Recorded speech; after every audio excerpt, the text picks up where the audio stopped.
বাংলাদেশে মারিনাতে অনেক ঢেউ সমুদ্রের। দেখেন পানি কীভাবে উপরে উঠে, এটা হয়তো বা স্ক্রিনে ভালো দেখা যাচ্ছে না, কিন্তু পানি অনেক উপরে উঠতেছে। সেই ফিল, অনেক বাতাস, অনেক সুন্দর একটা পরিবেশ, মনোরম পরিবেশ, অনেক ঠান্ডা পানি। এটা হচ্ছে আপনার আটলান্টিক মহাসাগর, যেখানে টাইটানিক সাগর ডুবেছিল, কিন্তু এখানে না, এটা হচ্ছে পর্তুগালের একটা অংশ। এখন আমরা এখানে সবাই আসছি ঘোরার জন্য। দেখেন এই যে পাথর, অনেক প্রাকৃতিকভাবে এখানে আসছে, এরকম হয়ে আছে। বিশাল সমুদ্র, এই প্রান্ত থেকে ও প্রান্ত দেখা যায় না। এখানে আবার দুটি জাহাজ আছে।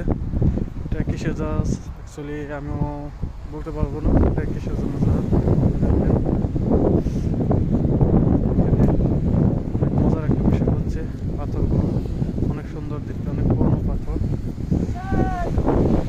কতটাও That's it.